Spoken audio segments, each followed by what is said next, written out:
programang ito ay rated SPG. Striktong patnubay at gabay ng magulang ang kailangan. Maaaring may masiselang tema, lengguwahe, karahasan, sexual, horror o droga na hindi angkop sa mga bata.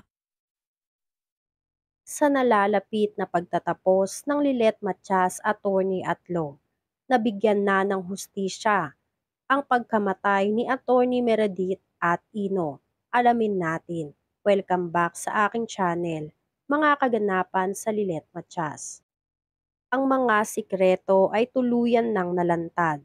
Ang sikretong relasyon ni Sabrina at Attorney Renan ay tuluyan ng nalantad kay Eira.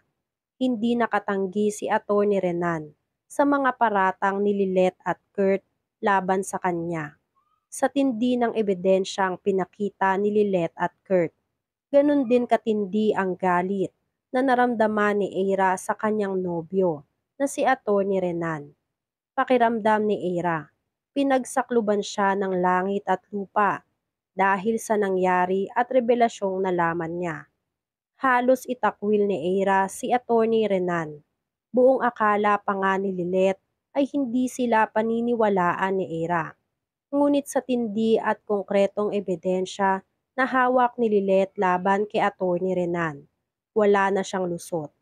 Wala nang magagawa ang pagmamanipula niya kay Eira at mabubulaklak na mga salita. Kaya tumindi ang tensyon sa pagitan nila. Maya-maya, paalis na sana si Eira. Kaya wala nang magawa si Attorney Renan kundi ang ilabas ang ebidensyang hawak niya. Magpapatunay kunwari na inakit lang siya di umano nitong si Sabrina. Sinubukang kontrolin at tutuin ulit ni Attorney Renan si Eira. Pinapalabas ni Attorney Renan na gusto niya lang protektahan ang relasyon nilang dalawa ni Eira. Nagpatuloy ang pagdadrama ni Attorney Renan kay Eira. Litong-lito na si Eira sa nararamdaman niya. Wika ni Eira, hindi na raw niya alam kung paano pa tatanggalin sa puso niya ang sakit na ginawa sa kanya ni Attorney Renan. Nanghingi ng isa pang pagkakataon si Attorney Renan kay Eira. Ngunit huli na ang lahat. Tuluyan nang nakipaghiwalay si Eira kay Attorney Renan dahil sa revelasyong nangyari. Hindi na raw kaya pa ni Eira na makipagrelasyon pa kay Attorney Renan dahil pakiramdam niya. Lahat ng salita at lahat ng mga pangakong ginawa at sinabi ni Attorney Renan kay Eira ay pawang mga kasinungalingan lamang. Kaya hindi raw deserve ni Attorney Renan ang tiwala na binigay ni Eira sa kanya. Halos gumuho ang mundo ni Eira. Iniwan niya si Lilet, Kurt at Attorney Renan sa tindi ng sakit na nararamdaman niya. Sinundan naman agad siya ni Attorney Renan. Nagbabaka sakali na mahilot pa niya ang galit na nararamdaman ni Eira para sa kanya. Hindi naman mapigilan ni Lilet na isipin ang lahat ng mga kaganapan. Napakagaling raw talaga magpalusot ni Attorney Renan. Sinabi ni Lilet na kung si Eira ay mauutupan niya, siya raw ay hindi na. Kahit ano pang paliwanag ang gawin at sabihin nito ni Attorney Renan sa kanya, hinding-hindi na siya maniniwala.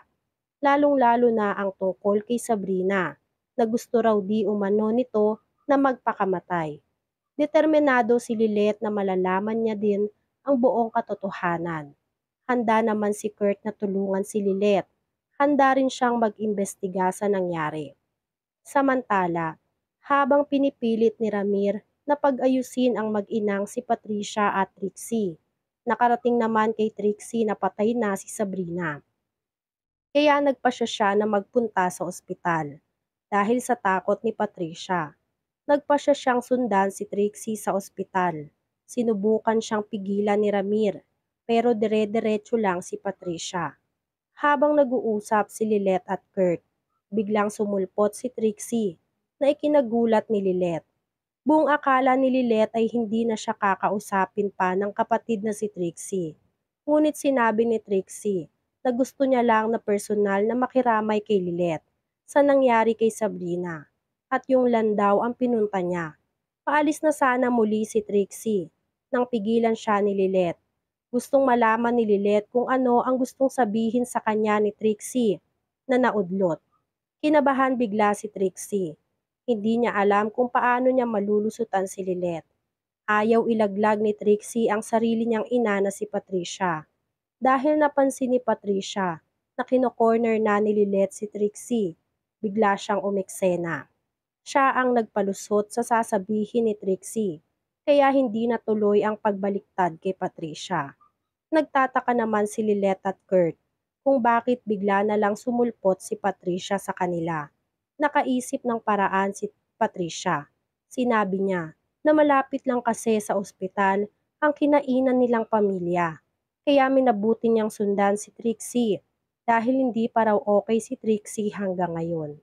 Sa labis na pagmamahal ni Trixie kay Patricia, sinakyan na lang niya ang lahat ng kasinungalingang sinasabi ni Patricia kay Lilet. Wika pa ni Patricia, gusto niya rin na makiramay kay Lilet dahil sa nangyari kay Sabrina. Puro kaplastika na naman ang sinasabi ni Patricia kay Lilet na ikinagagalit naman ni Trixie, ngunit hindi niya magawa dahil malamang mahahalata siya ni Lilet. Kinabukasan, hindi pa rin matanggap ni Eira ang nangyari sa relasyon nilang dalawa ni Atty. Renan. Hindi niya akalain na sa tinagal-tagal ng magkarelasyon nila ay niloloko lang pala siya. Isa pa sa hindi niya matanggap na tama pala lahat ng hinala ng kapatid niyang si Lilet sa mapapangasawa niyang si Atty. Renan. Ni hindi man lang niya ito pinakinggan at mas naniwala pa siya sa mga sinasabi ni Atty. Renan sa kanya. Nandun naman si Atty. Spanky para damayan itong si Eira. Gusto sanang puntahan ni Lilet si Eira para kamustahin sa nangyari dahil nararamdaman ni Lilet na nasasaktan pa rin si Eira dahil sa nangyari sa kanilang dalawa ni Atty. Renan. Ngunit sinabi ni Kurt na kapag pinuntahan niya si Eira, malamang ay itatakwil at ipagtatabuyan lang siya ni Eira. Ngunit napagpasya na si Lilet.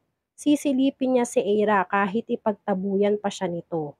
Paalis na sana si Lilet, pati na rin si Kurt papuntang Keystone nang dumating si Calorena. Sinadya siya ni Calorena sa PAW office para makipagtulungan kay Lilet. Labis naman na kinagulat ni Lilet ang pagbabalik ni Calorena.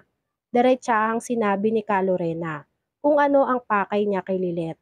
Gusto niyang makamit ang hustisya para sa anak niyang si Ino, bagay na mas kinagimbal ni Lilet.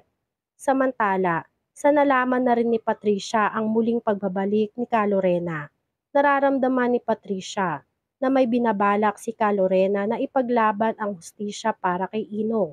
Kaya naman nagangamba si Vivian na baka pumayag si Lilet na tulungan si Calorena na mahanap ang hustisya para sa anak na si Ino. Mataas ang kumpiyansa ni Patricia na walang makakaalam ng mga sikreto niya dahil hawak niya si Leeg ang anak niyang si Trixie na mag-isang nakakaalam ng mga sikretong tinatago niya. Tuluyan kaya ni Lilet si Calorena o tulungan kaya ni Lilet si Calorena?